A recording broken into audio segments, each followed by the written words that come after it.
Hello, je suis super contente de vous retrouver aujourd'hui pour une nouvelle vidéo dupe mode, mais cette fois-ci, petit changement, on va faire les dupes version DIY. Je me suis dit que ce serait sympa de s'inspirer de certaines pièces de luxe qui me font envie en ce moment, tout en donnant une seconde vie aux vêtements qui sont au fin fond de mon placard et dont je ne sais plus quoi faire. Sachez que cette vidéo est faite en collaboration avec la marque Ideal Teinture, que je vais beaucoup utiliser, puisque c'est une façon super simple de donner une seconde vie à nos vêtements. Ideal Teinture est une marque française qui existe depuis 110 ans et qui en plus propose des teintures sans phosphate. Ils ont plusieurs gammes. On a la gamme liquide, mais moi ici dans cette vidéo j'ai beaucoup utilisé le tout en un, comme son nom l'indique, où il y a tout à l'intérieur. On a le colorant, le fixateur, le sel, on n'a rien à acheter de plus, on n'a rien à rajouter, rien à penser, on a juste à utiliser ce sachet et le tour est joué. Donc c'est méga simple d'utilisation. Et d'ailleurs on va s'attaquer à plusieurs DIY, je vais vous les présenter. On va d'abord s'inspirer du blazer rose Jacquemus qui est devenu iconique. Il me fait de l'œil depuis plusieurs saisons, mais là on va tenter de le faire en DIY. On va également essayer de faire une chemise tie and dye façon Dior. J'aime beaucoup les couleurs qu'ils utilisent en général sur leur tie and dye, du coup je vais tenter de faire ça. Également un jean façon Mugler. Quand j'ai vu leur défilé, je me suis dit ce jean il me le faut. Pourquoi pas le faire maison avec un vieux jean que je ne mets plus vraiment. Également on va s'inspirer de la robe du premier défilé de Matthew Williams pour Givenchy, mais on va la transformer en top. Ensuite on va également faire une veste inspirée de Schiaparelli avec plein de petites broderies, de boutons, etc. C'est vraiment l'une de mes marques favorites du moment, donc je serais ravie d'avoir une pièce inspirée de cette marque dans mon dressing. Donc bref, vous l'avez compris, on a pas mal de boulot. On va commencer dès maintenant avec le blazer Jacquemus. C'est l'un des DIY les plus simples. Vous avez juste besoin d'un blazer blanc que vous ne mettez plus ou que vous avez envie de changer un peu. Il faut juste que vous fassiez attention à la matière des vêtements que vous comptez teindre. Ce qu'il faut qu'il soit en matière naturelle pour que la teinture prenne bien, donc plutôt du lin, du viscose, du coton, de la soie, etc. Et également d'une teinture fuchsia pour le colorer en rose. Pour ce premier DIY, il vous faut des petits gants parce que sinon vous allez vous tacher, c'est horrible. Il vous faut une bassine ou une machine à laver. Moi je le fais en bassine parce que au bureau on n'a pas de machine à laver. Mais si vous comptez teindre le vêtement en entier, ça peut être plus simple à la machine, c'est plus rapide. Et du coup il vous faut de l'eau chaude qu'on va mettre directement dans la bassine. Faut faire en sorte que vraiment votre vêtement soit immergé par la suite, donc mettez quand même une bonne quantité d'eau. Vous prenez votre teinture, j'ai dit qu'on mettait des gants et je les mets pas, ça c'est pas bien ça. Alors, zou. On mélange bien, comme je vous l'avais dit, il y a le colorant, le fixateur et le sel tout intégré dans la boîte. Vous n'avez rien à rajouter, ça dans la bassine. Il faut vraiment que votre vêtement soit bien immergé, donc n'hésitez pas à rajouter un peu d'eau chaude si comme moi il n'y en avait pas assez. Et puis ensuite vous allez pouvoir couvrir et laisser reposer pendant une demi-heure, mais n'hésitez pas à venir mélanger toutes les 3 minutes je dirais, pour vraiment que la teinture se répartisse bien sur tout le vêtement et qu'il n'y ait pas de taches. Ensuite vous pouvez rincer et essorer. Je suis assez contente, la teinture sur le blazer a bien pris. Je pense qu'il est un peu plus flashy quand même que le Jacquemus, mais honnêtement j'aime beaucoup le résultat. Et pour le rendre encore plus Jacquemus que le Jacquemus, j'ai trouvé un tissu vert comme ça chez moi dont je ne me sers pas, et on va faire l'espèce de faux mouchoir qui sort de la poche. Problème, il n'y a pas de poche dans mon blazer, du coup il va falloir créer une petite ouverture. En réalité le blazer Jacquemus est vendu sans l'espèce de mouchoir vert, mais je trouve que vraiment ça lui donne un truc en plus, donc moi je vais me motiver à le faire. Il s'avère que dans mon blazer à l'intérieur il y a une poche, donc pour faire ma fausse poche je vais tout simplement découper au dessus, faire l'ourlet, et en réalité du coup ça fera une fausse vraie poche.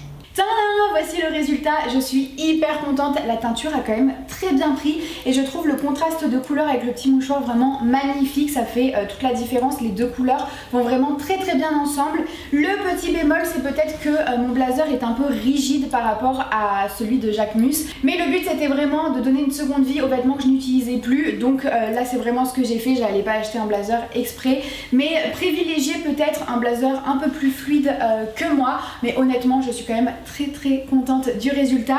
Je pense qu'à terme je me motiverai également à changer les petits boutons pour en mettre des un peu plus classe, mais dans tous les cas je suis ravie, c'est un premier DIY validé. On va passer à la chemise tie and dye façon Dior. J'aime le motif qu'ils arrivent à faire.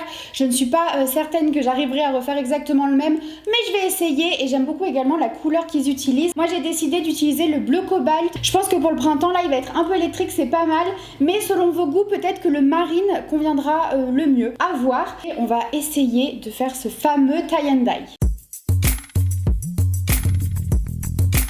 Il faut faire un petit pliage, on a fait quelques tests et pour avoir celui de Dior je pense qu'il faut plier comme ça, genre faire des plis à l'horizontale, hop hop hop, et du coup il nous faut un petit lot d'élastique pour venir tenir le tout. Et sachant qu'à l'endroit où on met l'élastique il se peut qu'il y ait une petite partie blanche, donc on essaye de faire quelque chose d'assez joli. Par exemple là je me dis s'il y a une petite partie blanche sur le bas des manches, c'est pas très grave, et sur le haut de la chemise ça peut être même joli. Ici un dernier, puis on va essayer de teindre ça. Comme je vous l'ai dit, je peux pas vraiment contrôler comment la teinture va se mettre sur la chemise, donc on va faire au mieux, on va essayer et let's go. Il est trop beau. La chemise est mouillée et on va devoir du coup la mettre en laissant une petite partie qui ne sera pas trempée dans la teinture. On va laisser genre ça hors la teinture. On recouvre pour que ça garde un peu la chaleur et on laisse reposer 30 minutes comme tous les autres. Je me suis plutôt bien débrouillée pour une première, pour un premier tie and dye.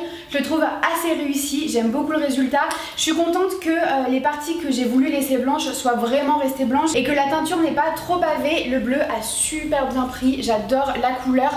Mais je pense que pour avoir vraiment l'effet Dior à 100%, il aurait fallu que j'utilise la teinture marine comme je vous l'ai conseillé au début. Mais je suis contente là pour le printemps, c'est super cool. Au-dessus d'un maillot de bain, porté comme ça avec un jean. Je peux même m'amuser à faire des effets de style avec ma chemise pour faire des looks un peu différents. Je ne suis pas sûre que ça plaise à tout le monde, mais je suis ravie du résultat. On va maintenant s'attaquer au jean façon meugleur. Je pense que ça va être un des DIY les plus compliqués. En réalité c'est pas si compliqué que ça, mais un peu plus technique on va dire, puisqu'il nous faut un jean. Et pour avoir vraiment l'empiècement façon meugleur que j'aime tant et qui fait pour moi toute la différence, il va falloir découper notre jean, le teindre pour ensuite le recoudre. Ça fait longtemps que j'ai pas cousu, mais j'y crois, je vais y arriver. Je me suis trouvé un jean que j'avais à la maison, Azos, que j'ai pas mis depuis un moment, donc je me dis que ça serait pas mal de lui donner une seconde vie et de faire une inspiration meugleur dessus pour que je puisse quand même le porter. Donc pour ce DIY là c'est assez simple, il suffit de porter le jean et de marquer par avance les zones où on va vouloir découper. Donc là j'ai suivi les zones comme sur le pantalon meugleur, je me suis vraiment inspirée de la photo du défilé. Et puis ensuite on vient découper notre jean pour pouvoir avoir deux pièces séparées. Ça nous donne deux parties qui sont censées ressembler à ça, qui vont partir à la teinture et puis on se retrouve au moment où on va tout recoudre.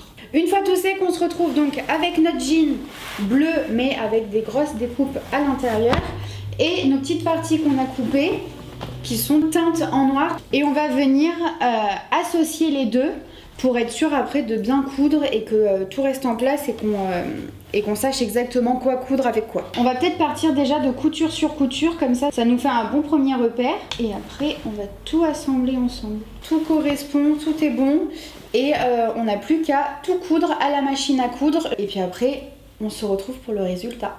Et voici le résultat de la pièce maîtresse de cette vidéo, la pièce que vous attendiez tous, le jean façon meugleur. Je suis hyper contente de moi pour quelqu'un qui n'a plus touché à une machine à coudre depuis au moins 5 ans je dirais. Je suis assez fière. Je ne pensais pas réussir aussi facilement, donc finalement c'est pas un DIY si compliqué si jamais vous savez gérer la machine à coudre. Le jean mériterait d'être encore plus ajusté, j'ai fait exprès de prendre un jean trop grand pour pouvoir avoir de la marge lorsque je faisais les coutures, et au final il est un petit peu large par rapport au meugleur qui lui est vraiment slim, mais il fait quand même son petit effet, on doit le dire. Et puis comme l'empiècement parle vraiment des fesses pour venir sur le devant, ça fait de superbes courbes. Je suis tellement convaincue que je me ferai même peut-être la veste assortie et j'aurai l'ensemble inspiration meugleur carrément pour cet automne. Ça va être pépite. Ensuite, on passe à la robe top façon Givenchy par Matthew Williams. Sur le défilé, j'ai vraiment aimé cette pièce et je me suis projetée dedans. J'avais pas de robe longue à customiser dans mon placard et comme le but c'est quand même de faire de la récup avec vraiment ce que j'ai déjà, j'ai décidé finalement de le faire avec un petit top que j'utilise normalement en hiver, mais que j'ai bien envie là de customiser pour ce printemps. Sur le défilé, la robe est jaune pastel. Je suis pas une grande fan de cette couleur. Sur les autres, pourquoi pas, mais pas sur moi. J'ai décidé de tenter de faire un top orange. Donc comme d'habitude, on va faire notre petite teinture. Je vais vous passer ce passage parce que je pense que vous avez compris. Et par la suite, on viendra coudre. Une fois qu'on a notre top qui est teint et bien sec, on va bien le mettre à plat. On va faire des ouvertures pour avoir vraiment l'inspiration Givenchy. Et nous, on va commencer par les manches. Je vous conseille, pour savoir exactement où vous devez faire les trous, que ce soit vraiment sur les coudes, de le porter et de faire un petit marqueur au niveau de votre coude. Moi, en l'occurrence, mes points, ils sont là, donc mon ouverture doit être par ici. Donc il faut trouver un petit empiècement rond. Nous on a pris un espèce de capuchon de gobelet, mais vous pouvez prendre tout simplement un verre ou quoi que ce soit.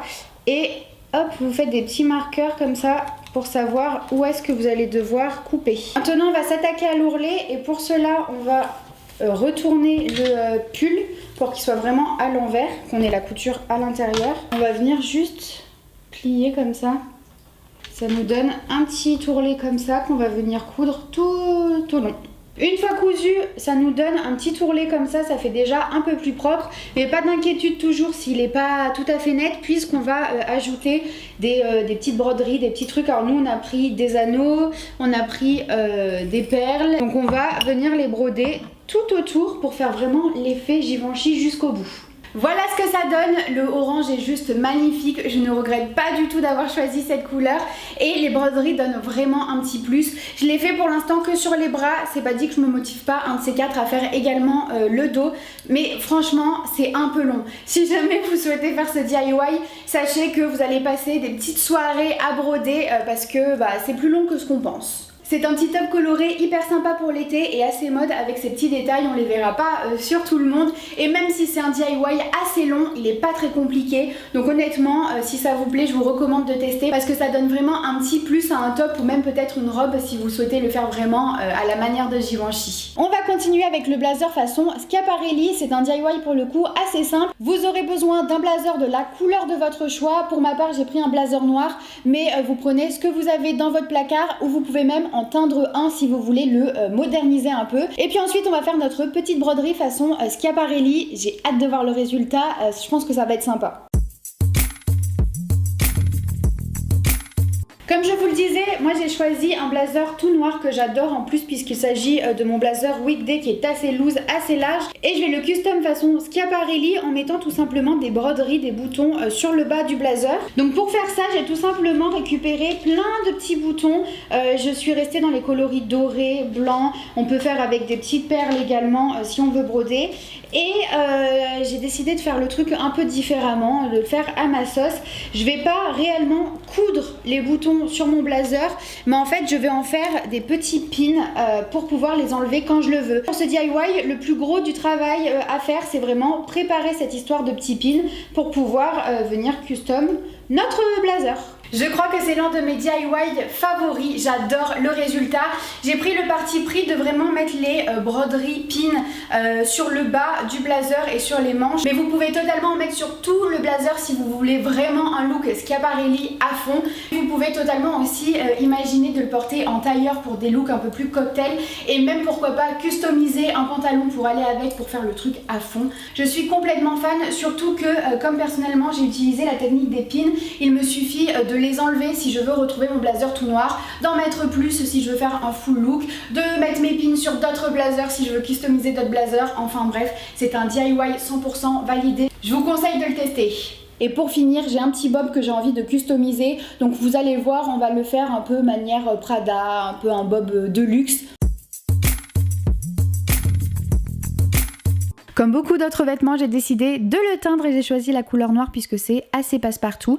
Et sur Vinted, j'avais trouvé ce petit bijou bouton de la marque Prada. Je ne suis pas certaine que ce soit un vrai, mais j'ai décidé de le transformer en broche pour tout simplement venir le mettre sur mon bob. J'ai bien fait de le teindre, ça lui donne un look totalement différent. Et puis avec le petit pin Prada, j'adore. On peut le mettre en plus de deux façons, celui-là, donc soit un peu comme ça, soit retroussé. J'aime beaucoup, ça lui donne une toute autre dégaine. Vous pouvez le voir, les coutures sont restées blanches puisque ce n'est pas du fil en matière naturelle, mais je trouve que ça lui donne un style. Si jamais vous voulez vraiment par exemple un bob tout noir, n'hésitez pas à colorier les fils tout simplement. En plus j'ai fait un autre côté. Hop, on m'avait aussi offert un petit pin Chanel et ça fait l'illusion. Sachez que moi j'utilise voilà, des petits pins de marque parce que j'en avais, parce que j'en ai trouvé, mais vous pouvez totalement mettre des petits pins fantasy, vous pouvez en mettre plein, enfin vraiment n'hésitez pas à custom votre bob comme vous le souhaitez. Pour l'été ça nous fait des bobs personnalisés et pas très chers, on adore. C'est fini pour cette vidéo, j'espère vraiment que ça vous a plu et que tous ces DIY vous seront utiles. N'hésitez pas à me taguer si jamais vous faites ces DIY sur vos stories Instagram, sur vos posts, sur tout ce que vous voulez. J'ai bien envie de voir vos créations. Soyez créatifs et vous voyez qu'on peut faire quand même pas mal de choses avec juste de la teinture, de la broderie. Vous pouvez me retrouver sur Instagram si vous ne me suivez pas encore et vous pouvez vous abonner à ma chaîne si ce n'est pas encore fait. Sur ce, moi je vous fais plein de gros bisous et je vous dis à très vite pour une prochaine vidéo.